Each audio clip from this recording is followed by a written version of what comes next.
Bonsoir à tous. Voici les titres de l'actualité de ce mercredi. Opération de charme du gouvernement camerounais à l'endroit de ses citoyens qui se sont enfuis pour le Nigeria. À la suite d'un communiqué du préfet faussement interprété par les populations, ces dernières prises de panique ont dû franchir la frontière du Nigeria pour sauver leur vie. Depuis 2 semaines donc, le 3e bataillon d'intervention rapide de Bamenda est déployé à Akwaya dans le sud-ouest Cameroun à l'effet de les rassurer et les ramener dans leur pays, le Cameroun. En politique, l'Union des populations du Cameroun tente de se refaire une santé. Le parti de CRAB a tenu une réunion de son comité directeur à Douala. Des militants appellent au rassemblement pour les échéances électorales à venir. La position de l'UPC sur la crise anglophone à suivre dans ce 19h50. Et alors que l'on s'achemine peu à peu vers les fêtes de fin d'année, les embouteillages observés dans la circulation se déportent dans les marchés. Le marché central de Douala, par exemple, est comble depuis quelques jours. Cependant, c'est sous fond de réjouissance que les tout-petits de la maternelle prennent le chemin des congés. Voilà pour le sommaire.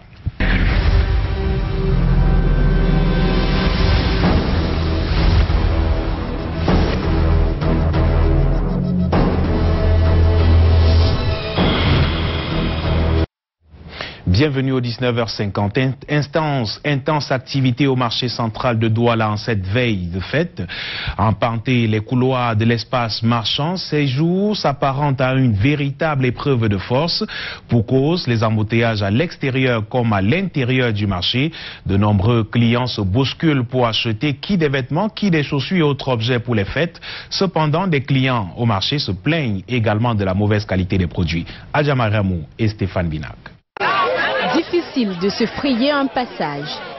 Le marché central de Douala est bondé de monde. Vendeurs et acheteurs se bousculent sur la route, devenue très étroite pour les automobilistes. L'activité économique est intense, mais les commerçants parlent d'un écoulement lent des produits. C'est un commerce périodique, donc il y a un délai. Le 24, tout s'arrête. Le stock peut finir quand même. Parce qu'il n'y a pas beaucoup de jeux sur le marché cette année. Par rapport à l'année dernière, c'est vraiment... ça ne donne pas. Ça ne donne pas. Bon, on se dit que peut-être c'est le climat de notre pays qui fait, avec les troubles qu'il y a dans le nord-ouest et le sud-ouest là. Si on veut comparer aux années passées, vraiment on dirait que c'est trop dur. Malgré le fait que vous voyez les embouteillages là, malgré le fait que vous voyez les gens au marché, ils n'achètent rien vraiment. On donne le prix de la bille, disent que c'est cher. Les acheteurs se plaignent de la piètre qualité des produits vendus. Le rapport qualité-prix est insatisfaisant. Les prix sont vraiment chers, très très chers, à défaut de nos moyens que nous n'avons pas. On fait avec. Le marché est très dur et il n'y a pas la marchandise. C'est ce que je vois. Je suis venu acheter les choses des enfants. Les nouveautés, je ne trouve même pas. Ce que je trouve est cher. Les klaxons sont assourdissants. Au marché central de Douala, chacun veut passer en priorité. Un groupe de 6 jeunes tente de mettre de l'ordre sur la voie publique. Nous avons donc, avec le sous-préfet, organisé des jeunes des 2 quartiers qui accompagnent les commerçants. Vous allez remarquer sur le terrain, il n'y a plus de volatiles. Les commerçants sont très contents. La vente suit. Nous essayons bien que possible de les accompagner. Nous veillons aussi que le client qui fait confiance au marché central ne soit pas déçu. L'effervescence des périodes festives est maximale. Les commerçants souhaitent écouler tout leur stock avant le 1er janvier et se faire de grandes marges bénéficiaires. Et la fête de la Nativité, c'est aussi le Père Noël. C'est cet homme vêtu de rouge qui arbore une abondante barbe blanche. L'histoire veut que ce soit le Père Noël qui dépose des cadeaux au pied du sapin. La légende perdue depuis des années, même si certains enfants, avec le temps, ont compris et n'y croient plus du tout. De nombreuses écoles et même des entreprises continuent d'organiser des cérémonies d'arbre de Noël en présence du Père Noël. L'objectif pour eux, préserver plutôt l'existence du Père Noël dans le cœur des enfants. Voyons tout ceci avec Julien Brossan et Patrice Foucault. La ne pense pas à toi. Rassemblons ici, on les offre des petits joints, des petits cadeaux autour d'un bon repas bien chaud. Et on leur fait comprendre que c'est la magie du Père Noël, que c'est grâce au Père Noël que nous sommes présents. Ainsi, la joie demeure plus grande lorsque le Père Noël est vu de près par les tout-petits qui vont en congé de Noël. On se dit à très bientôt. Ho, ho, ho, ho. Joyeux Noël! Effectivement, au propos de départ en congé chez les tout-petits de la maternelle, dans la mouvance justement des au revoir festifs ponctués de réjouissances, nous nous intéressons au rituel de remise de cadeaux aux enfants par des différents établissements scolaires, une pratique qui est parfois source de conflits entre enseignants et parents. Ces derniers décrient un phénomène d'arnaque savamment orchestré et entretenu par les chefs d'État. J'aime bien. Le plus souvent, je ne suis pas satisfaite pour le prix du cadeau qu'on demande. Mais quand j'essaye de voir, je me dis qu'on demande cette somme parce qu'il faut recevoir des parents, recevoir même ces enfants qui dansent et tout. Donc on ne peut pas vraiment acheter un cadeau à ce prix dont on nous demande. La direction de l'école qui s'arroge le droit d'achat des cadeaux justifie cette mesure par une volonté d'endiguer toute frustration. Nous faisons le choix d'acheter nous-mêmes les cadeaux aux enfants parce que lorsque nous achetons les cadeaux sont uniformes. Et ça fait que nous épargnons l'esprit de discrimination dans la tête des enfants. Parce que lorsqu'on demande aux parents de venir avec leurs cadeaux eux-mêmes, certains cadeaux sont volumineux, d'autres sont tout petits. Et lorsque nous remettons, la directrice, nous remettons aux enfants, les enfants se disent que nous avons fait la discrimination en remettant le gros paquet à X et le petit paquet à Y. Dans cette autre école maternelle située à proximité du Mont et Sec de Douala, l'approche est tout autre. On fait les cadeaux à l'école, ce sont les parents et les enseignants qui vont à l'école au marché acheter. Parce que ce sont les parents qui gèrent leur argent, l'école ne s'ingère pas là-dedans.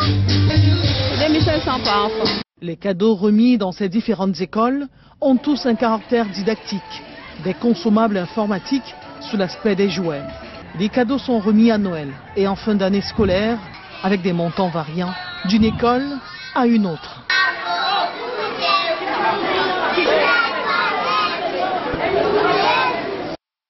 L'autorité administrative prend des précautions pour ces fêtes de fin d'année. Le sous-préfet de l'arrondissement de Douala 1er prend des précautions justement pour les fêtes de fin d'année. En visite ce jour au canton Bel, Jean-Marie Tchakui, sous-préfet de cet arrondissement, a rassuré les populations ainsi que Sa Majesté et des populations de sa circonscription administrative justement que toutes les mesures de sécurité seront prises afin que les fêtes se déroulent sans ambiguïté aucune. Je vous propose d'écouter Jean-Marie Tchakui au micro de Stéphane Binac. Nous avons de fin d'année formations politiques en ont profité pour proposer quelques solutions au sujet de la crise anglophone. Yvonne Katiken et Henri Chinda pour les détails. Au début, il y a eu éclat de voix.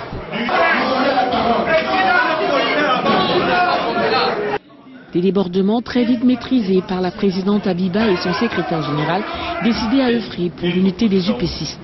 Nous héritons donc d'un parti qui a des problèmes, mais on va les solutionner. Vous voyez tout à l'heure, après un certain moment, il y a eu accalmie sans qu'on fasse beaucoup de force. De l'accalmie perceptible tout au long de la réunion du comité directeur qui s'est tenu ce week-end à Douala et qui a permis de constater la présence des représentants de toutes les fractions. Il n'y a plus de faction à l'UPC. À un certain moment, et je vous dis ça, lorsque un père meurt, les enfants peuvent se disputer à un certain moment. Mais il y a un moment où ça sert, ils disent que bon, on a désigné X ou Y et on continue le parti normalement. C'était une rencontre très courue, comme on n'en avait jamais plus vu depuis plusieurs années. Près de 200 personnes sont venues prendre part aux grandes décisions qui engagent l'avenir du parti historique. Une occasion de peaufiner des stratégies pour implanter l'UPC dans toutes les régions du Cameroun. L'UPC, qui affûte ses armes pour les échéances électorales de 2018, a une position claire sur la crise que traverse le Cameroun. Vous vous souvenez bien, l'un des présidents qui s'appelait Ndetoumaza avait parlé de One Cameroun. One Cameroun, c'est le fait de dire anglophone et francophone qu'on annule cela, qu'on parle du Cameroun tout entier. Il y avait le discours, le tout premier discours de Oumiobe en 1952 aux Nations Unies qui réclamait d'abord la réunification, ensuite l'indépendance. La mobilisation, c'était l'un des défis majeurs qui a été relevé avec la participation accrue des femmes du parti. Le parti est en train de prendre un nouvel envol qui va nous conduire vers des victoires futures. En tout cas, les militants ayant pris part à cette réunion du comité directeur sont satisfaits de la nouvelle équipe. Quand on voit l'action menée sur le terrain, on constate que maintenant tout le monde est mobilisé. C'était une journée pleine où de nombreuses décisions ont été prises, des décisions qui engagent l'avenir du parti du crabe. Coûte que coûte, l'État du Cameroun veut faire revenir ses citoyens qui se sont enfuis au Nigeria. Le 3e bataillon d'intervention rapide Bamenda est mis à contribution depuis 2 semaines à Akwaya pour tenter de ramener des Camerounais qui ont franchi la frontière. Akwaya est le chef-lieu de Manfé. Des denrées alimentaires et du matériel didactique sont remis aux populations afin de les rassurer. Monique Naosifoso et Annie Collins pour les détails.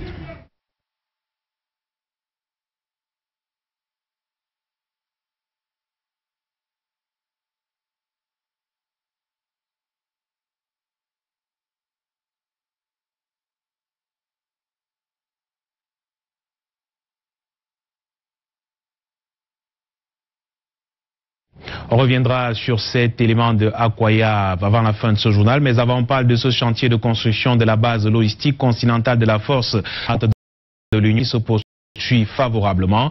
Le ministre délégué à la présidence de la République chargé de la Défense était en visite sur le site ce jour à Douala. Joseph Betty Assomo a prescrit célérité dans les travaux. Le compte rendu d'Alex Lembe et Martin Lutenjomon. Joseph Betty Assomo, ministre délégué à la présidence de la République en charge de la Défense, était à Douala ce mercredi. Il a été question pour lui de visiter le chantier et palper du doigt l'avancement des travaux de la base logistique continentale de la force en attente de l'Union africaine. Accompagné de tout son état-major, Joseph Betty Assomo passera en revue toutes les pièces du bâtiment, non sans se rassurer de la véracité des explications. Une visite guidée qui visiblement l'a satisfait. Cette visite lui imposera également un stop à la 2e région militaire interarmée où sera tenue une réunion à huis clos. La base logistique continentale de la force en attente de l'Union africaine, c'est un bloc administratif, un bâtiment escadron, un bâtiment GMO, un poste de transformation 630 kVA, un forage château d'eau, une station de déferrisation, un poste de sécurité et une guérite. Ce jeudi, cap sera tourné vers Limbe dans le sud-est. La suite avec la douane camerounaise, halte au commerce illicite. La douane camerounaise traque justement les fraudeurs jusqu'aux étals des marchés. Une importante saisie réalisée à Douala au cours des contrôles de routine, des cargaisons de cigarettes, de médicaments, de bières et même de carburant qui s'apprêtaient à être écoulés sur le marché camerounais ont été stoppés par des éléments de la douane. Yvonne Katiken et Stéphane Binac. C'est une opération devenue traditionnelle à la douane. Le contrôle du commerce illicite est de plus en plus fréquent. Les éléments de la brigade Al-Komi sillonnent la ville de Douala pour saisir sur des étals et des chargements les marchandises issues de la contrebande et la contrefaçon. Durant la semaine, de grandes saisies ont été réalisées. Il s'agit notamment de la saisie des médicaments, la saisie des bières, des marques que vous voyez,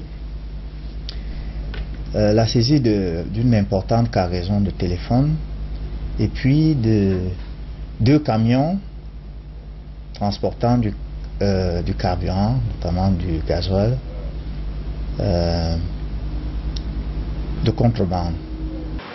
C'est une opération qui a mobilisé le capitaine Camden et ses éléments, plus souvent à des heures indues, pour un résultat satisfaisant. Des centaines de cartons de médicaments tels Artefan, Malaria, Potassium et bien d'autres, près de 4500 téléphones et surtout 2 camions citernes du produit gasoil. Le produit de la saisie sera mis à la disposition du ministère compétent qui est le ministère de l'eau et de l'énergie dans les plus brefs délais. Et maintenant, les amendes seront fixées sur les moyens de transport que constituent les 2 camions citernes. Il y a également eu plus de 4000 paquets de cigarettes issus de la contrefaçon et près de 400 palettes de boissons gazeuses sur le point d'être conduits au lieu de livraison. Pour la boisson, étant donné que c'est un produit qui n'est pas interdit, nous allons fixer les droits compromis et les amendes. Et les auteurs vont... ils seront servis, quoi. Halte au commerce illicite, les services de la douane camerounaise vont poursuivre la chasse aux fraudeurs jusqu'au point de vente. Allons dans l'arrondissement de Douala 4e où le sous-préfet visite les marchés de son arrondissement. Jean-Marc Ekwambarga a tenu à rappeler à ses administrés l'importance du civisme pour la bonne marche dans leurs marchés respectifs. Il a notamment prescrit la mise ou alors l'arrestation justement de l'incivisme et du désordre urbain dans ces différents marchés. Alex Lembe pour les détails. Dans le cadre de sa tournée de prise de contact, le sous-préfet de l'arrondissement de Douala 4e a entrepris depuis le début de cette semaine des visites dans les marchés de son arrondissement, question de palper du doigt les problèmes inhérents à ceux-ci ainsi qu'aux commerçants. Premier stop, le marché de Bounassama. Celui-ci est en but à de nombreuses difficultés que rencontrent les commerçants. Entre autres problèmes, ici dévoilés, l'ouverture ou mieux encore la présence des petits marchés spontanés situés autour des espaces de la construction du deuxième pont sur le Vouri. Il y a également l'insécurité grandissante qui empêche aux commerçants de vaquer avec quiétude à leurs occupations respectives. Un grand marché comme ceci n'a même pas d'abord le bureau des commerçants. Il n'y a personne à la hauteur de résoudre le problème des commerçants. Tantôt c'est les casses, le vol. On nous arnaque comme ça, on ne connaît même pas où nous on peut mettre pied. Mais le problème de toilettes, il n'y en a pas. L'eau même, il n'y a pas. L'électricité même, c'est naze. Pour le sous-préfet, ces commerçants doivent exercer dans des conditions idoines et acceptables. Il a néanmoins déploré le mauvais stationnement des véhicules, bien que n'ayant pas d'espace dans un marché vieux de 43 ans. Éviter le désordre urbain. Ça veut dire qu'on ne peut pas avoir une gare routière comme celle-ci avec suffisamment d'espace et qu'on ait encore trouvé des cars qui embarquent des passagers au bord de la route. Ça, c'est un vecteur de désordre urbain. Ils doivent venir à la gare routière qui leur confère une certaine sécurité et puis une certaine discipline.